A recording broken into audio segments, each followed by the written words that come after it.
Kita akan mulai firman Tuhan pada pagi hari ini, di mana Tuhan taruh di dalam hati saya untuk memberitakan firman Tuhan pada pagi hari ini tentang kekristenan dan penderitaan. Nah, kenapa saya tiba-tiba ingin membahas tentang hal ini, Bapak Ibu? Karena sudah terlalu sering kita mendengar khotbah-khotbah tentang berkat, ya, berkat terus, baik itu berkat keuangan, berkat kesembuhan, berkat macam-macam ya Bapak Ibu. Sehingga tanpa kita sadari, kita berpikir bahwa hidup di dalam kasih karunia itu pasti lancar.com, gitu ya. Dan pada saat kita diizinkan Tuhan untuk tidak mengalami berkat-berkat itu, kita menjadi kecewa dengan Tuhan. Kita jadi kaget, loh kok begini Tuhan? Kok begini Tuhan? Nah, kita jadi kecewa. Karena kita terlalu sering ya mendengar khotbah-khotbah yang rasanya Tuhan itu kok enak, selalu diberkati, selalu disembuhkan, selalu mengalami kebahagiaan dan semuanya ya. Nah, pada hari ini pada waktu lockdown ini ya Bapak Ibu, hari-hari ini saya banyak mendengar saudara-saudara seiman di dalam kasih karunia mengalami banyak masalah dan pergumulan. Bahkan sampai pada kematian yang kemarin dialami oleh Bu Susan ya Bapak Ibu, dia sudah pulang ke surga. Nah, pada waktu orang bertanya kepada saya, telepon pada saya, minta didoakan dan semuanya, saya jadi berpikir ya, wah, kita jangan terlalu sering menceritakan tentang berkat-berkat terus. Kita harus memberi bekal kepada jemaat sehingga pada saat dia mengalami penderitaan, mengalami masalah, mengalami persoalan, mereka enggak down Bapak Ibu. Enggak merasa terkondem, loh aku ini sudah di dalam kasih karunia kok aku enggak diberkati, berarti aku ada yang salah ya, berarti ada sesuatu yang aku enggak kerjakan sehingga berarti Tuhan enggak cinta sama aku, berarti aku enggak ada di dalam kasih karunia, berarti kasih karunia Tuhan tidak penuh atas diriku. Begitu Bapak Ibu. Beberapa hari yang lalu saya ditelepon sama jemaat, bukan jemaat ya, teman ya Bapak Ibu di dalam kasih karunia. Dia dulu bekas teman gereja. Nah, dia cerita, dia minta didoakan, suaminya tiba-tiba dokter berkata ada tumor di ususnya. Nah, saat ini dia ada di dalam kasih karunia. Terus pada waktu itu dia cukup down ya Bapak Ibu, saya doa buat dia. Dan puji Tuhan, saya menguatkan bahwa kamu tidak tinggal di dalam lembah kekelaman, tapi kamu hanya melewatinya. Dan percaya setelah lembah ini kamu akan melihat rumput yang hijau Bapak Ibu. Wah, dia sampai tensinya naik tinggi Bapak Ibu, padahal dia tidak punya sakit darah tinggi, tapi dia karena stres tensinya jadi naik Bapak Ibu. Nah, pada waktu itu saya berdoa buat dia, saya dituntun Tuhan berdoa, dan dia di rumah sakit ya Bapak Ibu. Di rumah sakit itu sekarang tidak boleh ada yang besuk, hanya satu orang yang nungguin.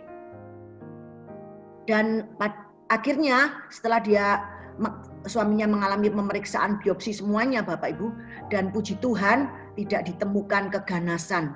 Haleluya, dia langsung telepon saya, waduh terima kasih, mengucap syukur atas semua, atas dukungan doanya, atas semuanya. Dia sangat bahagia Bapak Ibu, langsung tensinya drop kembali normal Bapak Ibu.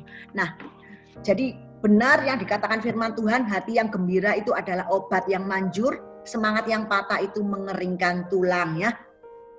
Nah, saya akan mulai dengan ayat firman Tuhan di dalam Yohanes 16 ayat 33. Gimana ini? Yohanes 16 ayat 33? Enggak bisa. Yohanes 16 ayat 33. Semuanya ini kukatakan kepadamu supaya kamu beroleh damai sejahtera dalam aku. Dalam dunia kamu menderita penganiayaan, tetapi kuatkanlah hatimu, aku telah mengalahkan dunia. Bapak Ibu yang dikasihi Tuhan, ini adalah pesan Tuhan kepada murid-muridnya sebelum Tuhan disalibkan, sebelum dia mati di atas kayu salib. Nah,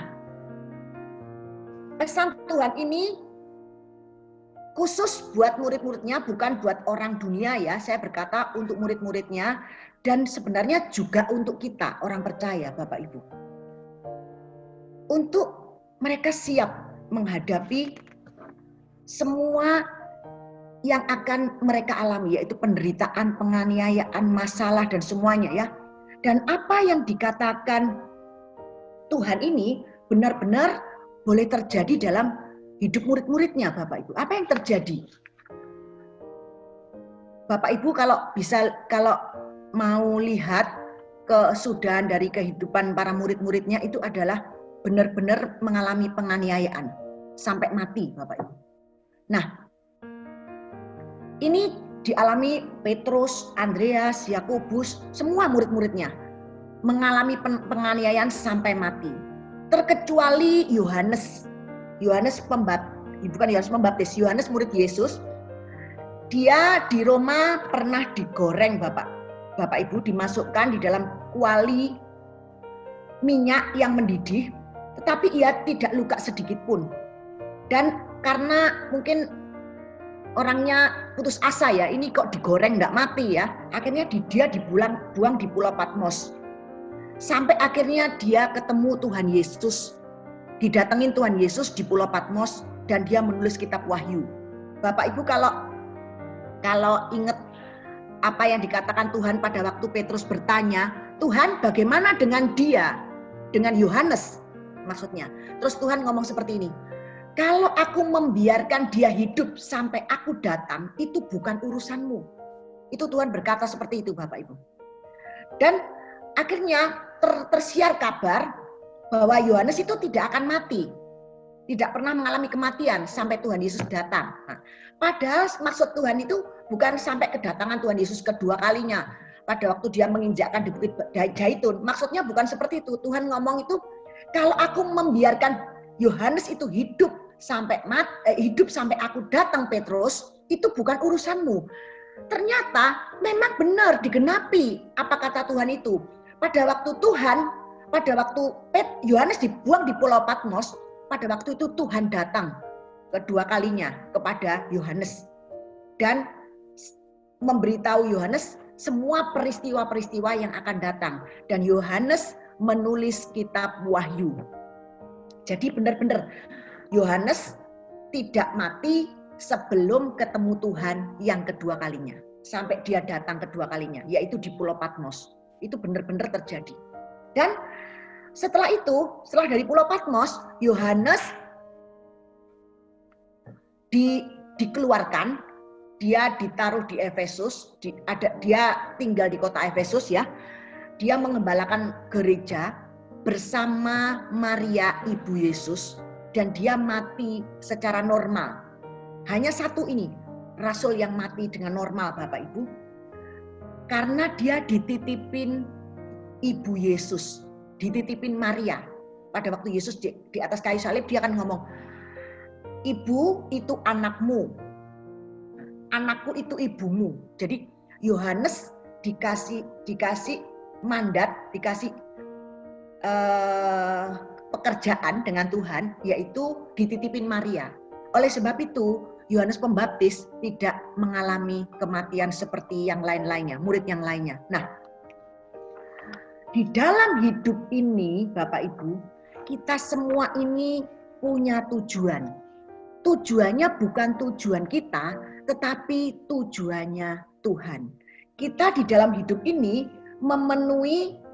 bukan memenuhi tujuan kita, bukan memenuhi tujuan orang lain, tapi memenuhi tujuannya Tuhan. Nah, saya ingin ceritakan sedikit gambaran pada waktu kita mau lahir atau mau datang ke dunia, itu sudah ada ceritanya, sudah ada bukunya, sudah tertulis kisah kita nanti di dunia. Nanti Bu Lili umur 50 tahun ditinggal mati sama suaminya. Bu Lili punya anak 2, Bu Lili punya menantu A, B, C. Itu semua sudah tertulis Bapak Ibu. Itu semua sudah tersurat, tertulis. Dan sampai endingnya itu sudah ada di dalam bukunya Tuhan itu, dalam buku kehidupan kita, bukunya Tuhan ya, buku kehidupan, bukunya kita ya, buku kehidupan atau buku apa saya nggak ngerti ya, pokoknya sudah tersurat di dalam kisah hidup kita ini sudah ditulis sebelum kita turun ke dunia. Untuk apa Bapak Ibu? Kita ada di dunia ini pasti punya tujuan Bapak Ibu. Kita ndak hanya Tuhan ndak naruh kita di dunia wis tak taruh aja wis. Sakarepku wis nanti ndak tahu wis bagaimana keadaannya. Enggak Bapak Ibu. Kita ada di dalam dunia ini untuk menggenapi tujuannya Tuhan, bukan tujuan kita. Sekali lagi bukan tujuan kita. Kita ada di dalam dunia ini untuk menggenapi tujuannya Tuhan. Seperti murid-murid tadi, dia ada di dalam dunia, dipilih Tuhan 12 untuk menjadi murid Tuhan, untuk menggenapi tujuannya Tuhan. Sehingga tujuannya Tuhan apa di dalam hidupnya? Tujuannya Tuhan untuk dia memberitakan Injil, untuk dia mengalami seperti ini, macam-macam. Tapi semuanya itu bukan tujuan murid-muridnya, bukan tujuan kita sekali lagi, tapi itu tujuannya Tuhan. Nah, Bapak Ibu yang dikasih Tuhan, saya akan jelaskan, akan ceritakan satu persatu. Kenapa pertama kali saya akan jelaskan kenapa di dalam dunia ini diizinkan ada penderitaan. Ya, karena dunia ini sudah jatuh karena dosa Adam. Kenapa? Dan pertanyaan kedua, kenapa penderitaan ini kok diizinkan menimpa orang percaya? Karena penderitaan ini sebenarnya menimpa semua orang. Tapi harusnya kalau kita berpikir harusnya penderitaan ini tidak bisa menimpa kita dong. Tuhan, kan aku anakmu, katanya engkau cinta dengan aku. Nah, itu kalau dengan pikiran kita Bapak Ibu. Tapi sebenarnya enggak Bapak Ibu. Dunia ini sudah jatuh dan semua Tuhan izinkan mengalami penderitaan, mengalami penganiayaan. Kenapa itu diizinkan mengalami kita? Jawabannya adalah sebenarnya kita nggak tahu jelas Bapak Ibu. Kenapa kok kita sudah dipilih Tuhan jadi anaknya, kok diizinkan menderita? Kalau ditanyai seperti itu, saya akan berkata, itu pikirannya Tuhan, itu rencananya Tuhan. Saya nggak akan bisa jawab dengan jelas satu persatu. Yang jelas kita ada di dalam dunia ini untuk memenuhi tujuannya Tuhan. Jadi pada waktu kita mengalami penderitaan pun, kita ini sebenarnya lagi menjalani suatu proses untuk memenuhi tujuannya Tuhan terhadap hidup kita. Jadi kita, sekali lagi kita hidup bukan untuk memenuhi tujuan kita, tapi untuk memenuhi tujuan Tuhan. Bahkan sampai mati pun kita sebenarnya menggenapi tujuan Tuhan dalam hidup kita. Nah, sekarang saya akan ceritakan tentang kisah Yusuf, contoh-contoh orang di dalam Alkitab yang dia ada untuk menggenapi, untuk memenuhi tujuannya Tuhan. Nah, setiap orang, tujuan Tuhan terhadap setiap orang itu tidak sama Bapak Ibu. Tujuan Tuhan dengan setiap orang itu berbeda-beda. Tujuan Tuhan terhadap Heru berbeda, tujuan Tuhan terhadap saya berbeda, tujuan Tuhan terhadap Juan berbeda, terhadap Pak Hermawan berbeda, semua berbeda-beda. Jadi kalau saya ditanya, apa tujuan Tuhan terhadap hidupmu, hidup Heru, hidup semuanya, saya tidak akan bisa menjawab Bapak Ibu, karena itu Tuhan yang tahu. Nah, tapi saya akan kasih contoh-contoh di dalam Alkitab, supaya kita lebih jelas bahwa semua manusia, khususnya orang percaya, hidup untuk memenuhi tujuannya Tuhan. Kita lihat Kejadian 50 ayat 20 sampai 21. Nah, oke. Di sini diceritakan tentang kisah Yusuf, Bapak Ibu. Saya tidak baca dari awal, tapi saya akan baca ayat 20 sampai 21a, karena ini sebenarnya menggenapi tujuan Tuhan. Yusuf berkata kepada saudara-saudaranya, pada waktu saudara-saudaranya takut kalau dia dibunuh oleh Yusuf, Yusuf ngomong seperti ini. Memang kamu telah mereka-rekakan yang jahat terhadap aku, tetapi Elohim telah mereka-rekakan untuk kebaikan dengan maksud melakukan seperti yang terjadi sekarang ini, yakni memelihara hidup suatu bangsa yang besar. Jadi jangan takut, aku akan menanggung makanmu dan makan anak-anakmu juga. Demikianlah ia menghibur mereka dan menenangkan hati mereka. Nah, dari kisah Yusuf ini kita tahu bahwa Tuhan mengizinkan Yusuf mengalami penderitaan, yaitu dibuang ke sumur, dijual sebagai budak, difitnah sampai di penjara, sampai akhirnya dia diangkat jadi orang kedua setelah Firaun, karena Tuhan punya tujuan dalam hidup Yusuf. Tujuannya apa? Tujuannya adalah untuk memelihara hidup suatu bangsa yang besar, yaitu bangsa Israel. Saudara bisa bayangkan kalau hidup Yusuf itu enak-enakan terus, pakai jubah yang maha indah, enggak pakai dijual, enggak pakai di penjara, enggak pakai difitnah oleh istri Potifar. Dia tetap hidup bersama bapaknya dan saudara-saudaranya di tanah Israel dengan hidup tidak ada masalah, tenang-tenang saja. Saya percaya rencana Tuhan itu tidak bisa terjadi. Tujuannya Tuhan tidak digenapi dalam hidup Yusuf. Dia tidak mungkin jadi orang keduanya Firaun. Bapak Ibu ngerti ya? Nangkep ya contoh ini ya, contoh Yusuf ini ya. Jadi kalau kita diizinkan mengalami penderitaan, itu Tuhan sebenarnya punya tujuan. Dan tujuannya Tuhan itu pasti tercapai dan pasti baik. Itu ya dan amin. Seperti Yusuf ini.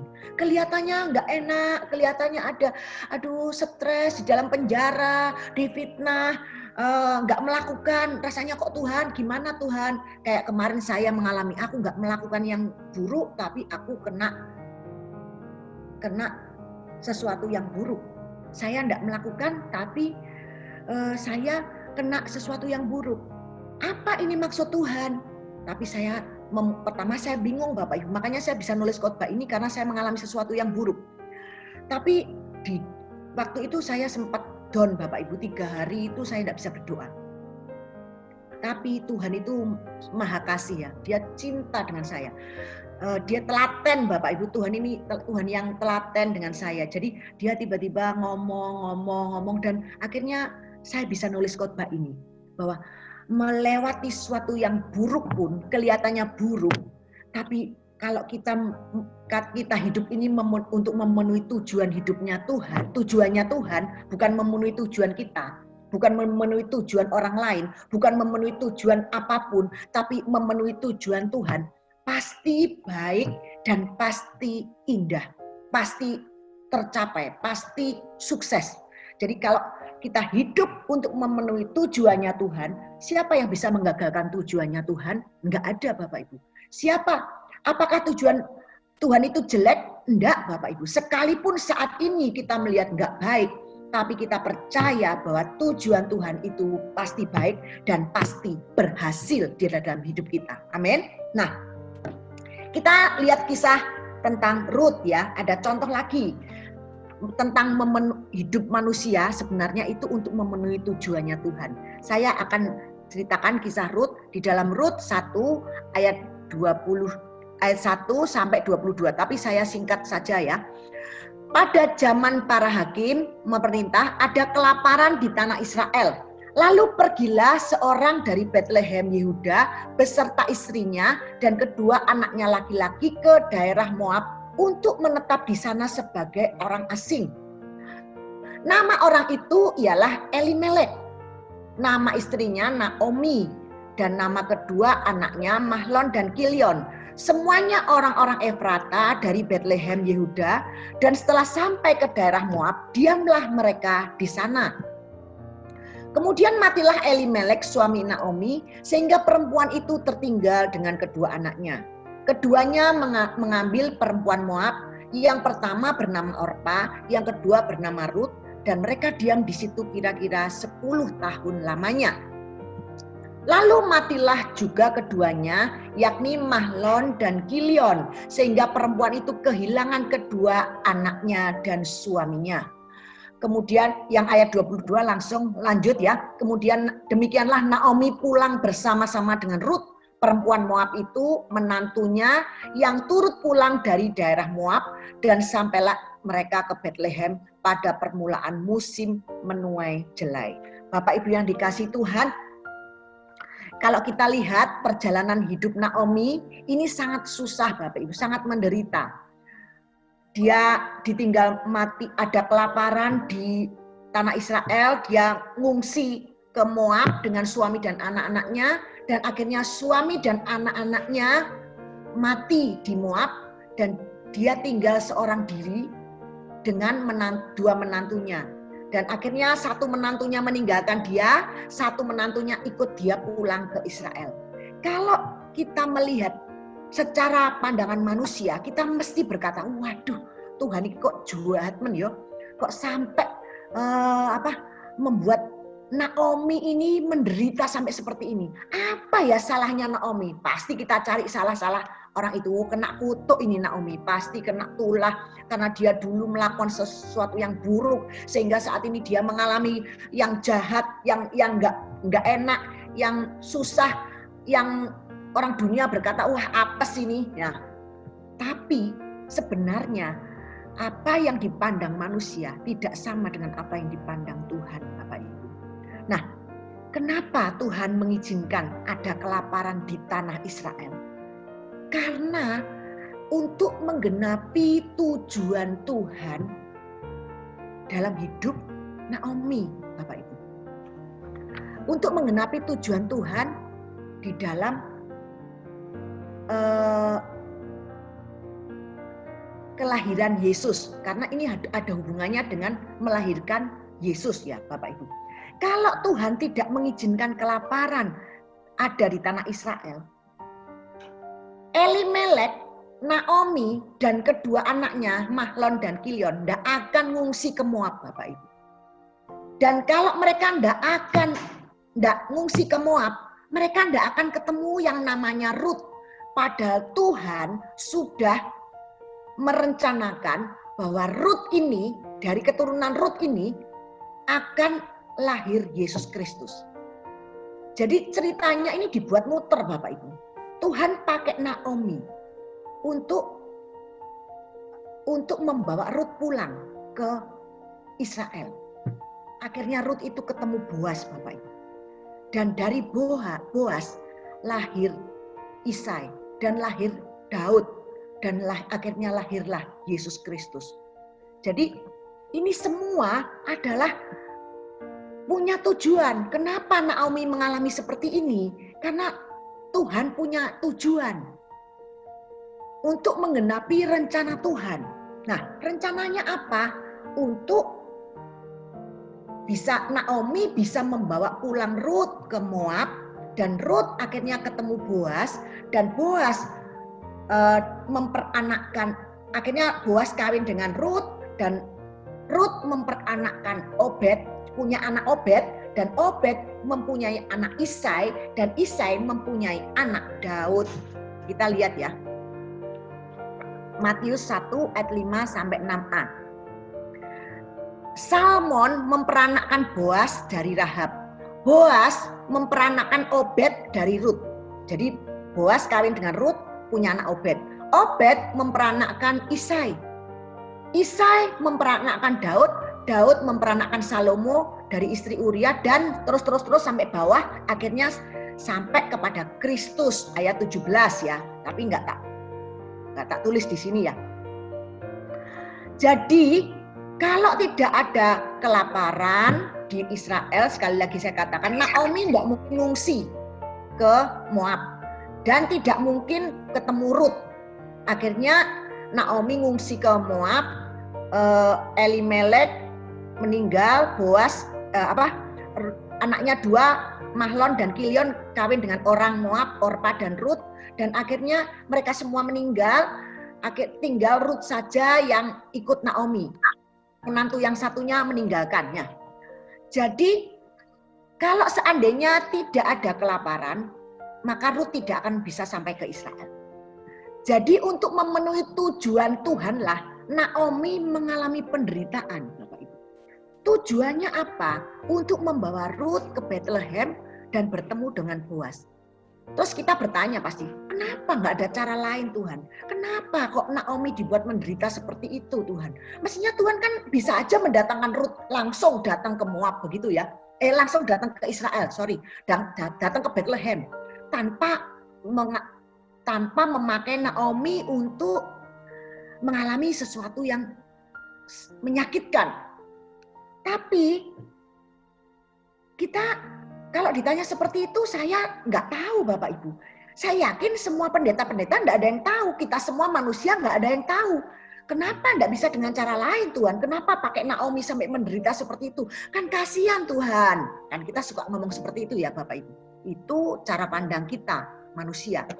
Tapi cara pandang kita tidak sama dengan cara pandang Tuhan. Jadi kita semua nggak ada yang tahu. Yesaya 55 ayat 8 dan 9 berkata, sebab rancanganku bukanlah rancanganmu, dan jalanmu bukanlah jalanku. Demikian firman Tuhan. Seperti tingginya langit dari bumi, demikianlah tingginya jalanku dari jalanmu, dan rancanganku dari rancanganmu. Jadi nggak ada yang bisa mengerti rancangan Tuhan. Kalau bertanya, kenapa Tuhan? Kok Naomi harus mengalami seperti itu? Kenapa Tuhan? Kok aku harus mengalami kekalahan seperti ini Tuhan? Harusnya Tuhan kan bisa pakai cara lain. Orang Naomi yang gak bersalah. Orang Elimelek yang gak bersalah. Kenapa semua seperti yang buruk di mata manusia? Tapi saya katakan sekali lagi, rancangan Tuhan bukan rancangan kita. Jalan Tuhan bukan jalan kita. Setingginya langit dari bumi, demikianlah tingginya jalan Tuhan daripada jalan kita. Kita ciptaan, rancangan Tuhan dan rancangan kita tidak sama Bapak Ibu. Kita ciptaan tidak akan pernah mengerti pikiran pencipta kita. Kalau kita berusaha mengerti pikiran pencipta kita tidak akan bisa tahu Bapak Ibu. Kita tidak akan tahu. Seperti kita kemarin ya, ini melenceng sedikit ya. Kita kan mencoba melihat bagaimana rancangan Tuhan tentang akhir zaman ya Bapak Ibu. Oh, ini Donald Trump pasti menang lagi. Karena kalau menang lagi perjanjian damai ini terwujud dan bait suci ini bisa terbangun dan setelah itu kita rapture. Tapi ternyata tidak seperti yang kita pikirkan Bapak Ibu. Ternyata Donald Trump kalah, justru Joe Biden yang menang. Sampai saya mikir, waduh terus piye yo. Jadi ternyata Bapak Ibu, kita tidak bisa memprediksi Tuhan. Kita tidak bisa mengerti pikiran Tuhan. Setingginya langit dari bumi, demikianlah tingginya jalanku daripada jalanmu. Rancanganku daripada rancanganmu. Apa yang kamu pikirkan tidak sama dengan apa yang Tuhan pikirkan. Dia jauh lebih tinggi. Dia jauh lebih mulia. Dia jauh lebih baik. Sekalipun saat ini mungkin kita mengalami sesuatu yang buruk dalam hidup kita. Tapi percaya, kita ada di dalam dunia ini bukan untuk menggenapi rencana kita. Bukan untuk menggenapi tujuan kita, tapi kita untuk ada di dunia ini. Kita semua ada di dunia ini untuk menggenapi tujuannya Tuhan. Apa tujuannya Tuhan dalam hidup kita? Tidak ada yang tahu. Semuanya punya tujuan. Tuhan punya tujuan terhadap kita semua dan tujuannya Tuhan itu tidak sama antara satu dengan yang lain. Tujuannya Tuhan berbeda antara satu dengan yang lain. Apa tujuannya? Tidak ada yang tahu. Terhadap saya saja, terhadap diri saya saja, saya sampai hari ini tidak mengerti tujuan Tuhan terhadap diri saya. Tapi yang saya percaya semuanya adalah baik dan pasti digenapi. Karena Tuhan punya tujuan. Siapa yang bisa menggagalkan tujuan Tuhan? Tidak ada Bapak Ibu. Karena Dia yang tertinggi dari semuanya. Jadi ada lagu, Dia tak pernah gagal Karena Dia Tuhan, Dia tak pernah lalai, Dia jamin firman-Nya. Sebab Dia Tuhan, Raja segala raja, kekuatanku, perisaiku, dan gunung batuku. Dan lain-lain ya, saya lupa lagu ini lagu lama. Dia tidak pernah gagal menggenapi rencanamu, rencananya di dalam hidup kita. Bukan rencanamu, rencananya di dalam hidup kita. Dia tidak pernah gagal. Dia akan memenuhi tujuannya dalam hidup kita. Dan tujuannya adalah baik. Sekarang kita lihat Daniel. Dan apa tujuan Tuhan terhadap hidup Daniel ya? Kenapa Tuhan izinkan Daniel masuk lubang singa? Loh, masuk lubang singa itu enggak enak loh Bapak Ibu. Waduh, wah bisa stres Daniel masuk lubang singa. Wong kena virus corona aja kita di rumah enggak ngapa-ngapain, padahal di rumah bisa makan, bisa lihat TV, bisa lihat macam-macam, bisa lakukan semuanya. Kita bisa stres, apalagi masuk lubang singa. Wah, Daniel sebelum masuk lubang singa saya percaya Daniel juga takut Bapak Ibu. Sekalipun Daniel itu berdoanya kuat, tapi dia pasti ada rasa takut karena dia juga manusia Bapak Ibu. Kenapa Tuhan izinkan Daniel masuk lubang singa? Ya, untuk memenuhi tujuannya Tuhan, tidak ada yang lain. Dan apa tujuannya? Ayo kita bisa lihat ya. Tujuannya Tuhan untuk Daniel, sehingga Daniel masuk lubang singa, itu Tuhan punya tujuan Bapak Ibu. Tujuannya apa? Kemudian Raja Dairus mengirim surat kepada orang-orang dari segala bangsa, segala bangsa,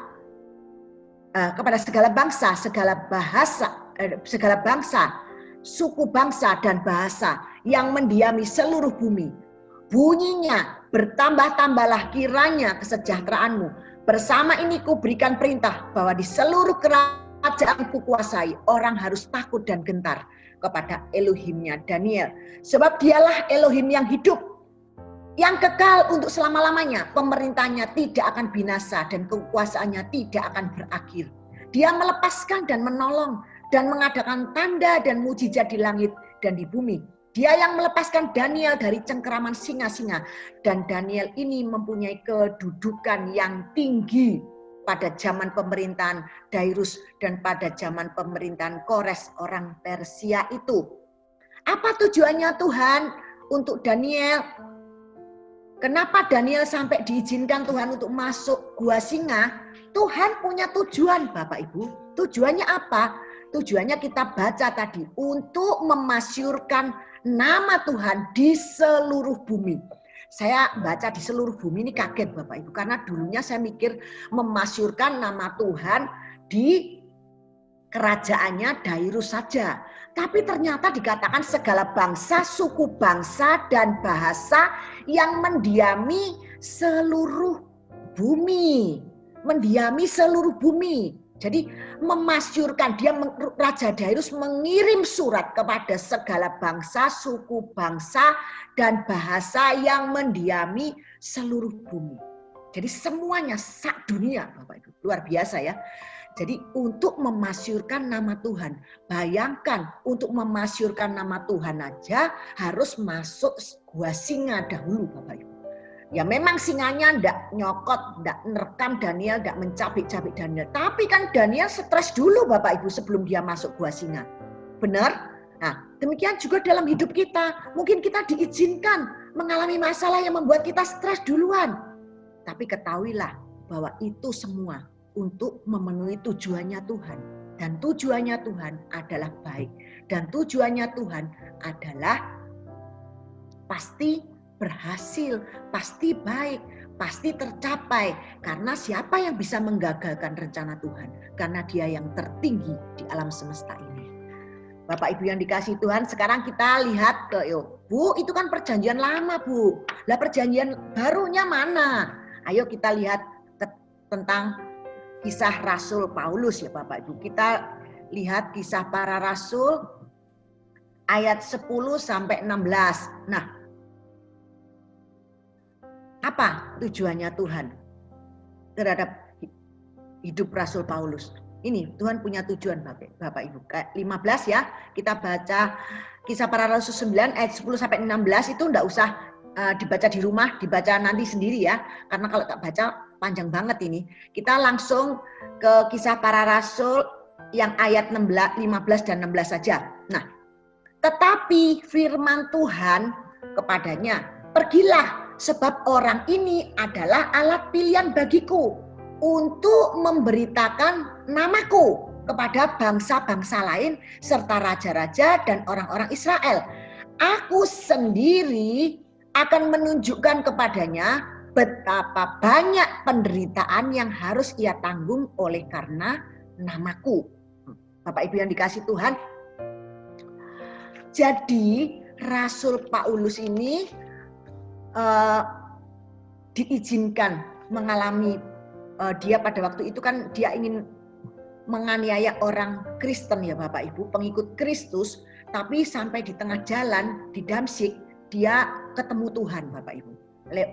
Tuhan yang bercahaya, bukan ketemu fisik Bapak Ibu, tapi dia lihat cahaya sehingga dia jatuh dari kudanya dan dia buta dan dia dengar, Saulus, Saulus, mengapa engkau menganiaya aku? Dan akhirnya dia buta Bapak Ibu, dia dibawa ke suatu tempat, dia dituntun ke suatu tempat dan akhirnya Tuhan ngomong kepada seorang yang bernama Ananias. Ananias ini bukan Ananias dan Safira yang dihukum Tuhan yang mati karena dia bohongi Tuhan. Itu bukan Bapak Ibu, ini Ananias lain. Ananias ini suka berdoa ya Bapak Ibu. Pada waktu itu Tuhan ngomong dengan Ananias, Ananias kamu pergi ke tempat ini, ke jalan anu, kamu temuilah Saulus, doakan dia. Terus Ananias kan dengar loh, Saulus ini kan orang yang suka menganiaya umat Tuhan, orang Kristen, kenapa aku harus berdoa buat mereka, buat dia? Akhirnya Tuhan ngomong seperti ini kepada Ananias, pergilah sebab orang ini adalah alat pilihan bagiku untuk memberitahukan namaku kepada bangsa-bangsa lain serta raja-raja dan orang-orang Israel. Aku sendiri akan menunjukkan kepadanya betapa banyak penderitaan yang harus ia tanggung oleh karena namaku. Jadi Bapak Ibu, benar Bapak Ibu, luar biasa kata Tuhan ya. Paulus itu benar-benar mengalami penderitaan karena nama Kristus. Sehingga ia mati di penggal kepala, sampai dia mati di penggal kepalanya di Roma Bapak Ibu. Jadi apa yang diomongkan Tuhan ini benar Bapak Ibu. Jadi Tuhan punya tujuan. Tujuannya apa? Terhadap hidup Paulus yang dulunya namanya Saulus. Yaitu tujuannya adalah untuk memberitakan nama Tuhan kepada bangsa-bangsa lain serta raja-raja dan orang Israel. Dan Tuhan akan menunjukkan kepada Paulus betapa banyak penderitaan yang harus dia tanggung oleh karena nama Tuhan. Karena ini seperti tabur tua ya Bapak Ibu. Dulu Paulus menganiaya jemaat Tuhan. Saulus menganiaya jemaat Tuhan sampai pada waktu Stefanus dirajam batu, Saulus itu ada di sana Bapak Ibu, melihat. Dan dia maksudnya mendukung pada waktu orang-orang melempari Stefanus dengan batu sampai mati Bapak Ibu. Nah akhirnya dia menuai sendiri Bapak Ibu. Dia juga menderita oleh karena nama Tuhan. Tapi dia boleh kuat, dia boleh memperoleh kekuatan yang supranatural. Yang disupport oleh Tuhan dari tempat yang maha tinggi, diberikan Tuhan dari tempat yang maha tinggi. Itulah yang membuat Paulus bisa kuat Bapak Ibu. Bisa kuat karena dia disupport oleh kekuatan dari supranatural, dari tempat yang tinggi, oleh kekuatan supranatural dari tempat yang maha tinggi. Sehingga dia boleh kuat mengalami penderitaan itu Bapak Ibu. Sehingga dia bisa berkata di dalam 2 Korintus 4 ayat 8 sampai 9, dia berkata, dalam segala hal kami ditindas namun tidak terjepit. Siapa yang membuat dia Siapa yang bisa membuat Paulus berkata, aku ditindas namun tidak terjepit. Aku habis akal namun tidak putus asa. Kami dianiaya namun tidak ditinggalkan sendirian. Kami dihempaskan namun tidak binasa. Sebab kami yang masih hidup ini terus menerus diserahkan kepada maut karena Yesus. Supaya juga hidup Yesus menjadi nyata dalam tubuh kami yang fana ini. Nah, jadi kenapa Paulus bisa berkata, aku ditindas namun aku tidak terjepit, aku habis akal namun aku tidak putus asa, aku dianiaya namun aku tidak ditinggalkan sendirian, aku dihempas namun tidak binasa, aku diserahkan terus-menerus kepada maut karena Yesus, supaya hidup Yesus menjadi nyata di dalam tubuhku yang fana ini.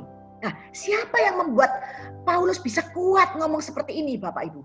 Bukan karena Paulus, tapi karena kekuatan supranatural dari surga yang membuat Paulus bisa kuat. Dan Tuhan memang terlebih dahulu memperlihatkan surga kepada Paulus. Kita bisa lihat dari 2 Korintus 12 ayat 1 sampai 4 ya, Bapak Ibu. Dia berkata seperti ini. Dia diperlihatkan surga, Bapak Ibu, kepada Tuhan. Oleh Tuhan dia diperlihatkan surga. Ya, Saulus diperlihatkan surga oleh Tuhan. Dia berkata seperti ini, aku harus bermegah sekalipun memang hal itu tidak ada faedahnya. Namun demikian aku hendak memberitakan penglihatan dan pernyataan-pernyataan yang kuterima dari Tuhan. Aku tahu tentang seorang Kristen 14 tahun yang lampau. Entah dari dalam tubuhku aku nggak tahu.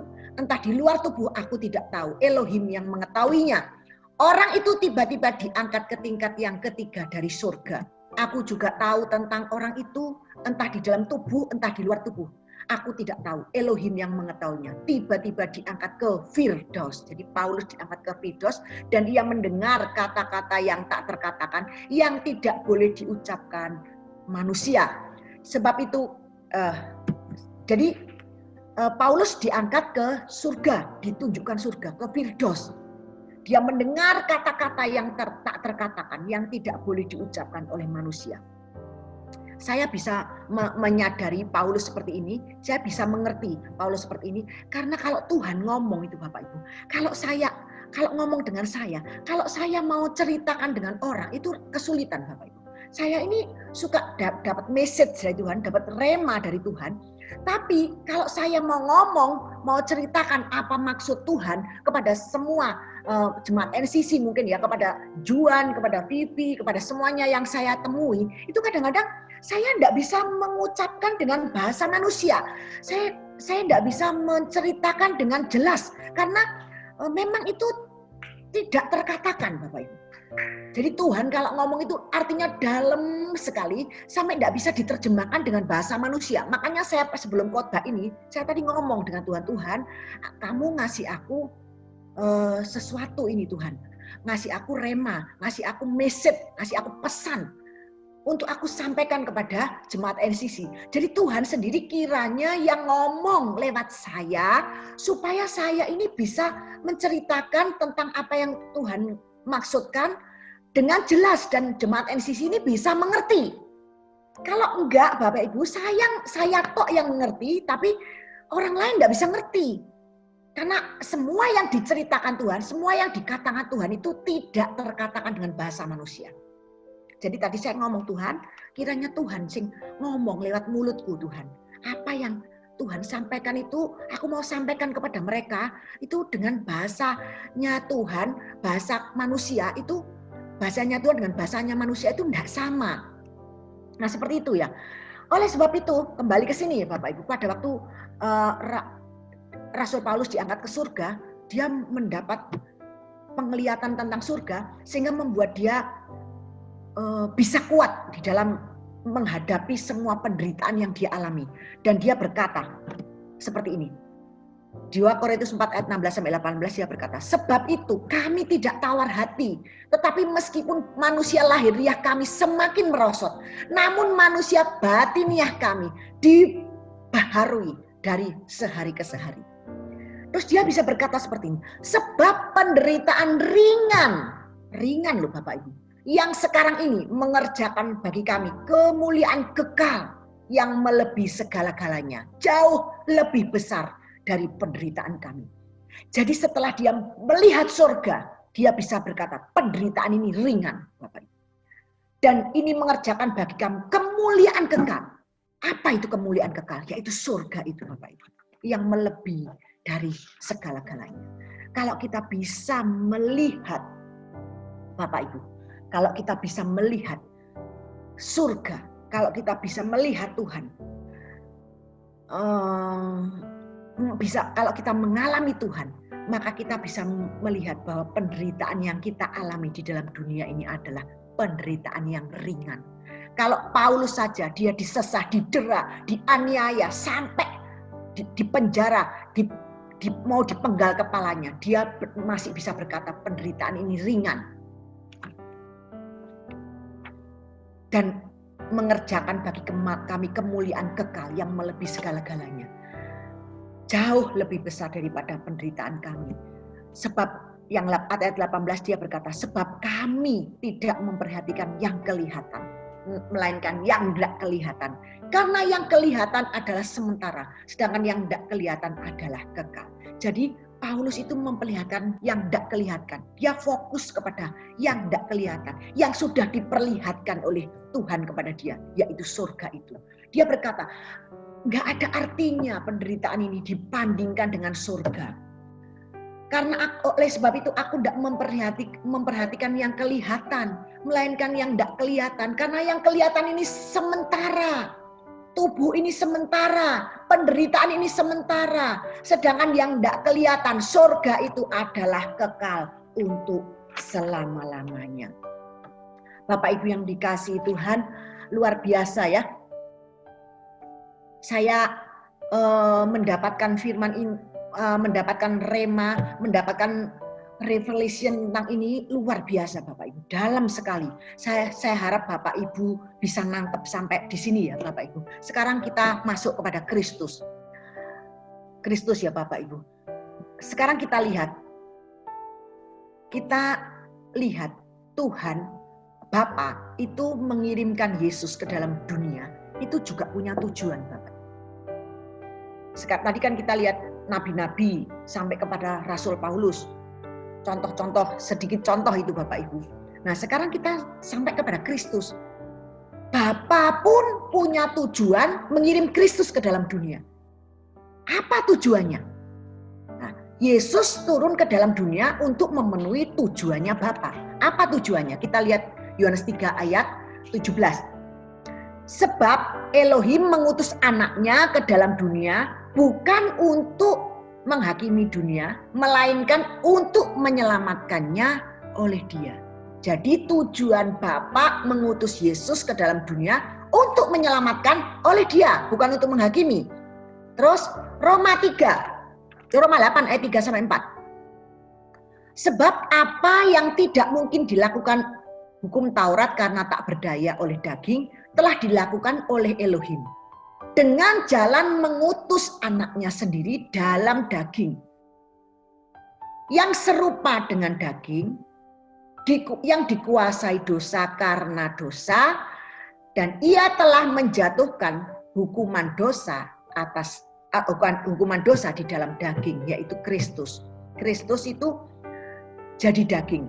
Tuhan yang menjadi daging untuk menjalani hukuman dosa di dalam daging. Harusnya kita yang menjalani itu, tapi digantikan oleh Kristus. Ini tujuan Bapa. Supaya tuntutan hukum Taurat digenapi di dalam kita yang tidak hidup menurut daging, tetapi menurut roh. Terus, jadi tujuannya yang kedua seperti itu ya, ngerti ya Bapak Ibu, untuk menyelamatkan dunia, untuk jadi juru selamat dunia. Kedua, untuk dijatuhi hukuman mati atas dosa di dalam daging. Yang ketiga, Yohanes 4 ayat 9 sampai 10. Dalam hal inilah kasih Elohim dinyatakan di tengah-tengah kita, yaitu bahwa Elohim telah mengutus anaknya yang tunggal ke dalam dunia ini supaya kita hidup olehnya. Jadi tujuan Bapa mengutus Yesus adalah supaya kita beroleh hidup olehnya. Inilah kasih itu, bukan kita yang telah mengasihi Elohim, tapi Elohim yang telah mengasihi kita, yang telah mengutus anaknya sebagai pendamaian bagi dosa-dosa kita.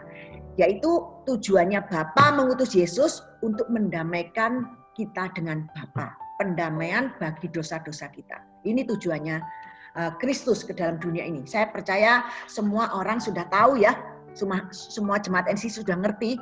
Jadi sekarang kita sudah tahu tujuannya Kristus diutus Bapa, tujuannya Bapa mengutus Yesus ke dalam dunia ini. Kita mengerti ya, sudah paham ya tujuannya tadi, supaya kita hidup olehnya, jadi sujud selamat dunia, dia dihukum karena dosa kita, terus yang terakhir tadi, dia sebagai pendamaian bagi dosa-dosa kita, supaya kita didamaikan dengan Bapa. Ya, sekarang bagaimana dengan kita orang percaya Bapak Ibu? Ini yang terakhir ya, bagaimana dengan kita orang percaya? Apa tujuan Tuhan mengizinkan penderitaan menimpa kita orang percaya? Nah, yang jelas adalah untuk menggenapi tujuannya Tuhan. Tapi tujuan Tuhan kepada setiap orang itu berbeda-beda Bapak Ibu. Saya tidak tahu.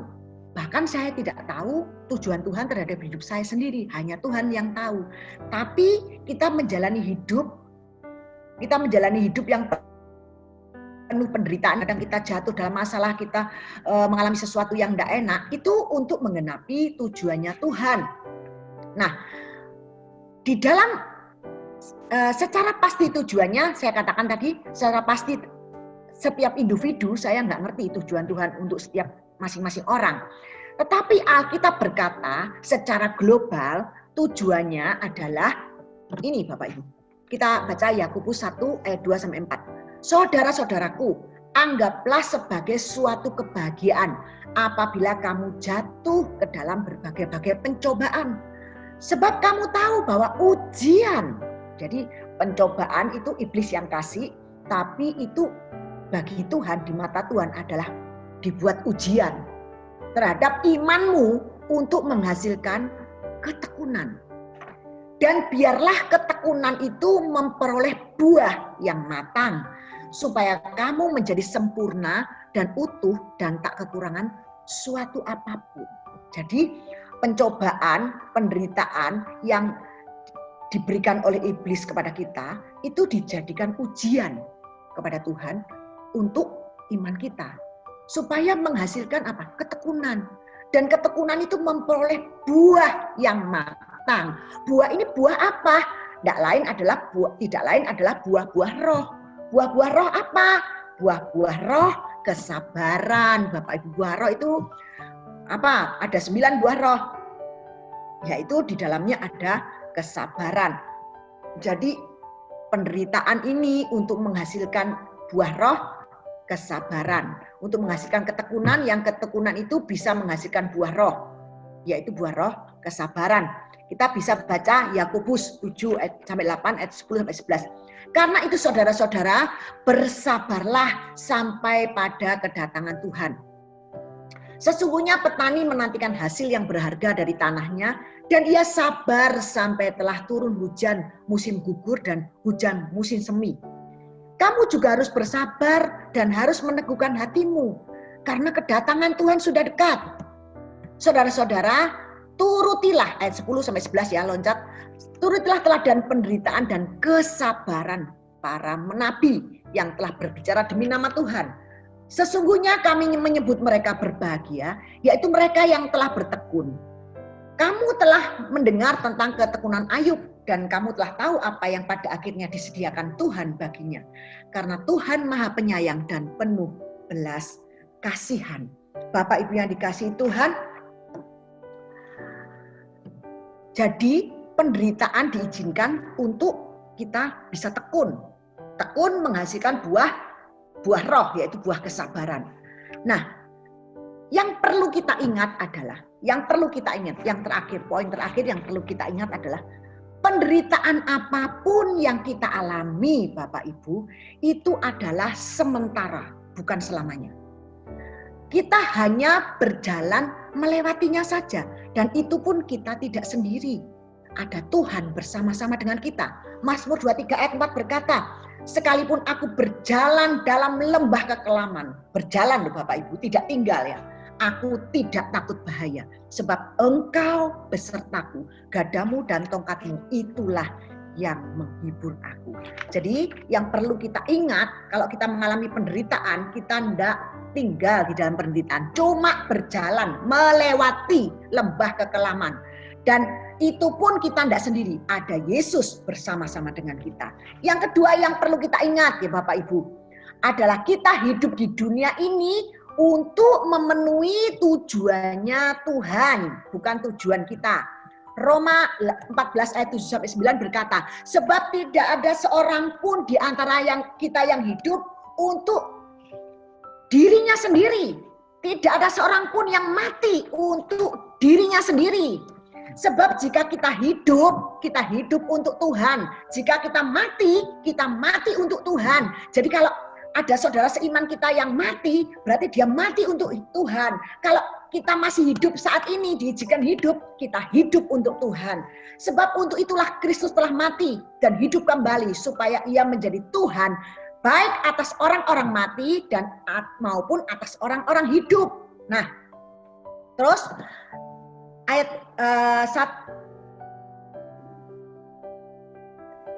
ini, 1 Korintus 8 ayat 6. Namun bagi kita hanya ada satu Elohim saja, yaitu Bapa, yang daripadanya berasal segala sesuatu dan yang untuk Dia kita hidup. Jadi kalau kita hidup hari ini, kita masih diberikan tubuh yang sehat, hidup sampai hari ini, kita hidup untuk Dia. Dan satu Tuhan saja, yaitu Yesus Kristus, yang olehnya segala sesuatu telah dijadikan, dan yang karena Dia kita hidup. Jadi untuk Dia kita hidup, karena Dia kita hidup. Jadi kita hidup sekali lagi bukan untuk diri kita sendiri, bukan untuk orang lain, tapi kita hidup untuk Tuhan. Dan karena Tuhan kita hidup sampai sekarang. Jadi hidupku bukannya aku lagi. Itu benar Bapak Ibu. Kita hidup bukan untuk diri kita sendiri.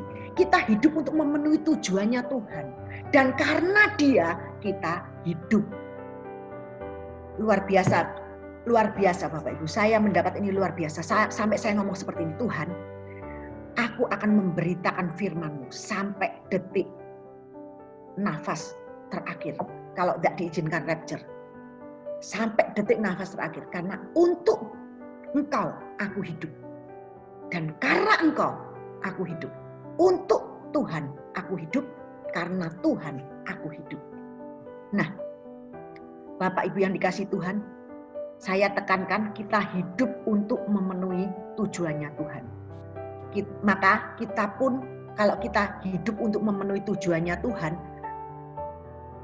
ingat ya Bapak Ibu, tujuannya Tuhan tidak pernah gagal. Sekalipun dunia menganggap gagal, tapi di mata Tuhan tidak ada yang gagal. Tujuannya Tuhan tetap dan pasti tercapai dan pasti baik.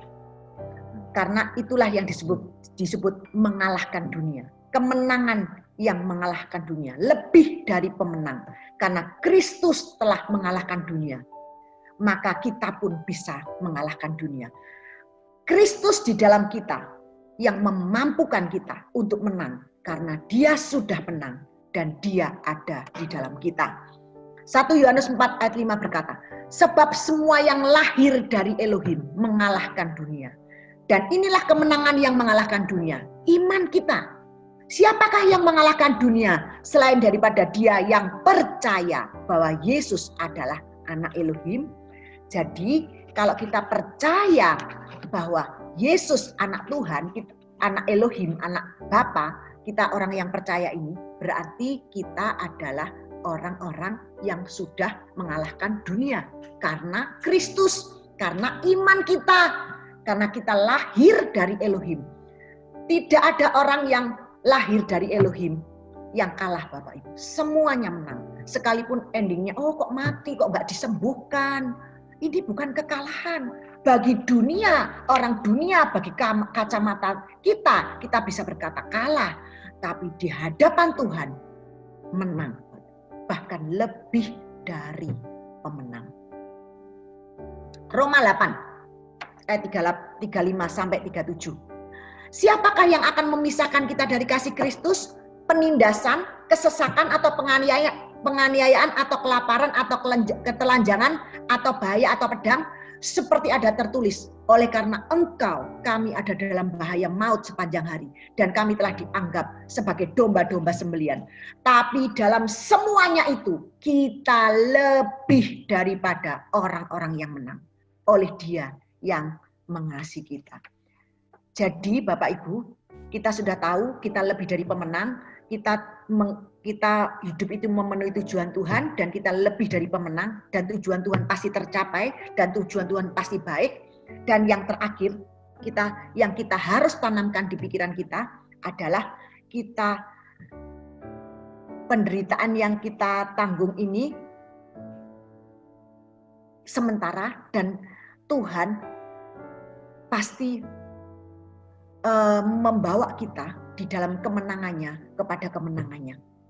Karena itu kita tidak usah bertanya-tanya kenapa Tuhan, mengapa Tuhan kok Bu izinkan ini, kenapa Tuhan, mengapa, dan semuanya pertanyaan itu tidak akan pernah terjawab Bapak Ibu. Kalau seandainya penderitaan itu datang menimpa kita, terus kita tanya, Tuhan kenapa, mengapa Tuhan, kok begini Tuhan, kenapa kok diizinkan begini Tuhan, itu tidak akan pernah terjawab Bapak Ibu.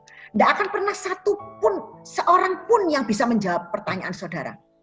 Yang bisa kita lakukan, yang Tuhan mau kita lakukan, hanyalah percaya. Itu. Tuhan mau kita percaya. Jadi tadi yang harus kita ingat, kita melewati hanya melewati lembah kekelaman, hanya melewati masalah, tidak tinggal di dalam lembah kekelaman, tidak tinggal dalam persoalan, tapi kita hanya melewati, dan itu pun tidak sendiri, ada Tuhan bersama-sama dengan kita. Yang kedua, kita hidup itu untuk memenuhi tujuannya Tuhan, dan pasti lebih dari pemenang. Yang nomor 3, Tuhan itu mau kita percaya. Tidak usah tanya-tanya, percaya saja. Karena jejak Tuhan, jalan Tuhan untuk hidup kita, jalan Tuhan yang ditentukan, yang sudah diatur untuk hidup kita, itu sungguh sangat sempurna. Jalan-jalanmu itu jalan-jalan Tuhan itu sungguh-sungguh sangat sempurna. Jejak Tuhan itu sempurna di dalam hidup kita. Kita tidak akan salah, tidak akan kalah Bapak Ibu. Karena jejaknya Tuhan sungguh sangat sempurna. Ada lagu, makanya saya senang nyanyi lagu ini. Sering ku tak mengerti jalan-jalanmu Tuhan, bagai di belantara yang kelam. Tanpa 1000 tanya, namun tetap percaya, jejakmu Tuhan sungguh sempurna. Nggak usah tanya-tanya, kenapa, mengapa, nggak ada jawabannya pasti itu. Percaya saja, ajarku memahami, ini loh yang perlu, semua yang kau ingini, agar hidupku puaskan hatimu. Bagimu aku rela, bukan sepenuh hati menghamba, kita bukan hamba, kita anak Bapak Ibu. Sepenuh hati percaya, serahkan diri, genapi karyamu. Ayat terakhir Bapak Ibu. Saya akan tutup dengan satu ayat, Yeremia 29 ayat 11. Sebab aku ini mengetahui rancangan apa yang ada padaku mengenai kamu. Demikianlah firman Tuhan, yaitu rancangan damai sejahtera, bukan rancangan kecelakaan, untuk memberikan kepadamu hari depan yang penuh dengan harapan. Amin. Mari kita berdoa. Tuhan, kami mengucap syukur, sungguh Engkau Tuhan yang baik. Sekalipun saya maupun semua jemaat NCC tidak mengerti Tuhan, apa tujuan-Mu dalam hidup kami. Tapi kami mau percaya Tuhan. Kami mau percaya, dan kami tidak mau bertanya-tanya lagi.